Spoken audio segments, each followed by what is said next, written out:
I'll call my brother Mike and my ex-fiancée Tammy. 10 years ago, my then fiancée left me at the altar, the most humiliating thing I've ever been through, and went on our honeymoon with Mike. In her note, she told me she loved him since high school, but he was never interested, so she used me to get to him. She claimed to have loved me at some point, but she and Mike knew they were soulmates after a drunken one-night stand. I'm not going to lie, I was a wreck for about a year. Every time I tried to move forward that day, the memory of her mother tearfully handing me the note and everyone's faces would set me back. But time's a healer. I've moved on. I disowned Mike and haven't spoken to both of them in 10 years. For the first 2 years, my family hid that they had any contact with him, but then just sat me down one day and told me Tammy was pregnant and Mike was planning to marry her soon, so I needed to get over it because they were going to the wedding, baby shower, etc. To be honest, I was hurt at how they went about it, but they're adults. I can't control what they do with their lives. I asked them not to invite me to anything they would be at or expect me to forgive him. They tried multiple times to make us talk, but they got the picture after a year of no contact. Fast forward to last week. I heard Mike and Tammy are expecting their 5th child, and Mike's business went bankrupt last September. Then the chain Tammy works at closed down, and they have zero savings. My family hinted that my wife and I should help them for the kids' sake because we are the most financially successful. My wife told them straight up no and said tell Mike to look for a job, and we left. A while later, I got a call from an unknown number. I had a feeling who it was, but I just had to answer. From the moment I said hello, both Mike and Tammy started ranting about me needing to get over Tammy, saying I'm a piece of crap for punishing kids for something that happened years ago. Finally, my brother asked me, how does it feel to be the reason his kids go hungry? So I told him that's his problem, not mine. They started yelling and crying, so I just hung up. Since then, my whole family has been calling me names for taking my anger out on Mike's innocent children. My wife said I should tell them all to screw themselves and ask them to put their hands in their own pockets. Not the idiot. I love your wife, and I'm getting a tan from her blazing shiny spine. She's right. Plus, she is truly all the family you need. Mike and Tammy made their choice 10 years ago. The thing is, Tammy knew what she was doing and could have ended it way before the ceremony. Coupled with the fact she had a one-night stand where your bro gets his culpability, the gross cherry on top. They took your honeymoon. I'd have sued for that. I hope you got the ring back or dues for the cost. I love the wife too, and she's correct, especially about them reaching in their own pockets. But the audacity of Mike and Tammy calling and screaming like they have any high moral ground is laughable. So block them all and enjoy life with your real family, that hero wife you have. Not the idiot. They are complete idiots. If you are asking for someone to help you, you grovel at their feet, not tell them how crappy of a person they are. Secondly, how irresponsible of them to have a 5th child that they cannot support. Sorry about your family mess. I'd say continue not having them in your life as you have been. If your parents want to help, then that's their choice. You owe your brother nothing. I'm also kind of shocked that they would have the gall to even have the conversation and start blaming OP when they haven't spoken in years. Now that they need him, suddenly OP is the problem? Convenient. Those kids aren't your responsibility any more than they are anybody else's. The rest of your family can ante up and shut up about it.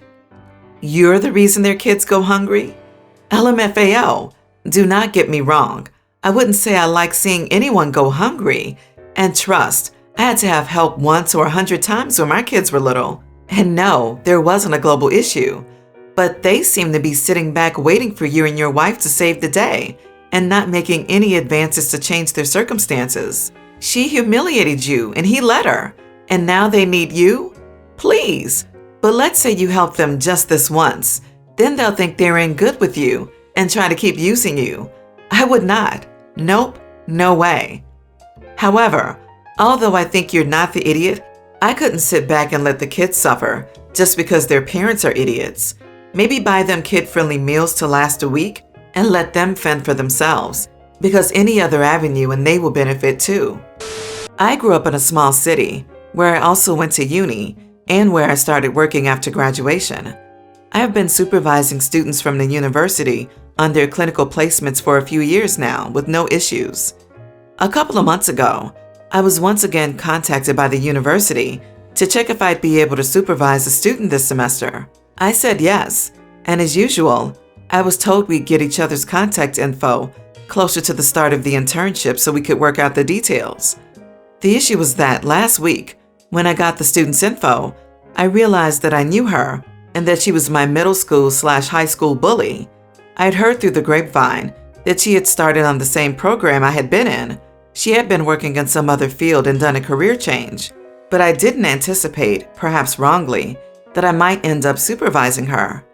When I received her contact info, I emailed the school saying that I knew the student personally and therefore thought it might not be the best idea for me to supervise them. Although I haven't spoken to her in years, I saw it as a potential liability if her internship didn't go well. In all honesty, I also didn't want to have to deal with her and relive the traumatic experiences from my teenage years. The school wrote back to say that they understood and would try to place the student elsewhere. A couple of days later, I was told that due to global situation, they were struggling to find another placement and that the student was okay with me supervising them if I was okay with it too. The issue is I'm not, and I told them so, which was the end of it. However, the student called me on my personal phone, which she has from back when, to beg me to take her in because she hasn't been able to get an internship anywhere else, and without it, she will not graduate on time. This is not her final internship, but it will set her back one semester. I told her I didn't think it was appropriate, and she said that we hadn't spoken to each other for years, and what I was doing to her wasn't fair. I stayed firm in my position, and we hung up. Afterwards, she sent me a bunch of really angry texts, including one where she said, "This is why no one liked you in high school." But eventually she went back to pleading. I never responded, but now I'm starting to feel bad, wondering if maybe I am the idiot for not taking her in. Am I? Not the idiot. This girl clearly has the emotional intelligence of a stick of butter. In your place, I might have at least considered supervising her if I'd gotten a sincere apology for what happened in high school, but that doesn't even seem to have occurred to her. Throwing it in your face and then going back to pleading is particularly baffling. The unprofessional texts serve only to confirm it. Karma's a witch. Not the idiot. You did everything professionally and above board. You do not need to sacrifice your past hurtful history to assist her in graduating.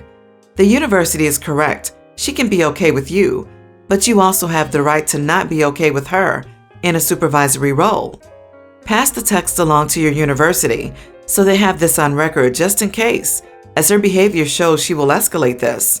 Document everything and do not feel bad. Not the idiot. Honestly, I'm pretty shocked she contacted you on your personal phone, and the fact she brought your school years into this means she knows exactly what the issue is. I'd also let her course know she contacted you, by the way. They should speak to her before she does an internship in the future. Well, she pretty much proved you made the right decision. If you'd given her less than a stellar evaluation, if you'd given her any negative feedback, anything at all, she'd have gone off on you and blamed you for her deficiencies.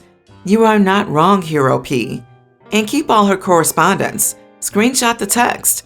Retain all this for when she inevitably reports you for sabotaging her academic career out of personal malice. I, 25 female, am a seamstress. It's not my job, but I've done quite a few pieces throughout the years. So far, I've made 3 wedding gowns and a couple of graduation dresses, apart from everyday clothes. My friend Karina, 26, is getting married, and she asked me to make her dress. As a wedding gift, I told her that I would pay for the materials, as long as they were not expensive or unique, so she just had to pay me an hourly rate for my work. She wasn't very excited about that. She expected me to gift her the dress, but she accepted. This was 3 months ago, and I could already feel something was not right, but looking back at it, I was dumb for not listening to my gut. Karina has been an absolute nightmare to work with. I genuinely have never encountered someone more exasperating, and I've worked in retail. So far, she's changed the fabric, the shape, the details, and the overall design of the dress multiple times. She has also been extremely specific about certain costly materials. Karina says she has good taste and needs everything to be perfect, but I think she's extremely obnoxious. My breaking point was when she decided that she needed Swarovski crystals in her dress. I asked her if she thought of adding them as details, but then she told me that she wanted the whole dress covered in them, in Swarovski crystals, that I have to pay. I started laughing from how ridiculous it sounded. This was all by text, by the way. I texted her that there was no way I was paying for those crystals. I then sent her this message. Karina, I truly appreciate your friendship, but I've realized that you have not been a nice person to work with. Your demands are unreasonable, and you've been taking advantage of me. Therefore, I've decided to end our deal here, and I will send you the bill for my work to finish the gown as we previously agreed. When you pay me, you may come for your dress. She then texts me that she doesn't have to pay a single penny for my work, since I am the one who is not fulfilling my part of the deal. I then text her, no pay, no dress. Karina's wedding is in a month, and she's freaking out on social media, looking for secondhand dresses or places to rent wedding gowns, which leads me to believe that she was counting on me gifting her the dress. I feel awful. Everyone I have told this says that what I did was an idiot move, but Karina deserved it. I truly don't know. I was thinking of finishing the dress in a more simpler manner and gifting it to Karina. She wanted a Swarovski crystal encrusted dress? Sweet baby Jesus. I used to use them a bit in beading. Only a bit, because they are pretty stupidly expensive. I don't even want to think about how much it would cost to buy enough of them to cover an entire wedding dress. Not to mention the work involved in sewing them all on. You are not the idiot. She can go to the store and buy a dress in a month, so don't put yourself out any more for this person. Not the idiot. Bridezilla never intended to pay you a dime. Lesson for you. You didn't limit material cost. Not too expensive is extremely subjective. Do not back down on no money, no dress. I would go ahead and finish it and put a fair price tag on it. Then if she wants it, she can pay for it. If not, sell it cheap online so another bride can take it and have it fitted and altered as needed for herself. Not the idiot. Listen, if she does need that dress, she'll pay for it. If she doesn't, it means she knows she can't afford it and was all too happy to put it on your tab. This is like offering to buy your friends lunch, so they purposefully order the lobster tail and their most expensive bottle of wine. Screw these people. Some important context. My father left me when I was a kid. I came home from school one day and he was gone, and I was alone. My grandmother eventually took me in, but that moment gave me issues that I'm still working through. My grandmother passed away and was buried a couple of weeks ago. I saw my father for the first time in 14 years at his mother's funeral. After the will was read, we learned that my grandmother had left me her property. My father was furious. He feels he has more rights to her property than I do because she was his mother. He's been harassing me to hand over the property to him and promising that I can have it when he dies. I don't want to give him the property because she would have put it in her will if my grandmother wanted him to have it. My father has been going around telling the family that I stole his mother's property right from under him, and I'm trying to punish him for leaving me. My family has been reaching out to me to tell me that even if he abandoned me, I shouldn't forget the importance of filial piety and how being good to my father, even if he isn't good to me, makes a good daughter. I don't think I'm doing anything wrong, but the comments and the suggestions are beginning to wear me down. Am I the idiot? You are not the idiot. You owe your father nothing for walking out on you. Don't even engage with him. Block his number if you have to. If he attempts to confront you in person, walk away. Put all your relatives on blast and tell them that the matter has been decided, that you're keeping the house, and that you will block anyone who attempts to continue discussing the topic. A fire can't burn without oxygen, so starve this issue of all its fuel. Being good to my father, even if he isn't good to me, is what makes a good daughter? Why would you want to be a good daughter in these circumstances? It sounds like you hardly know him. Not the idiot. Stay strong. And by the way, this is not what stealing is, unless you can steal from yourself.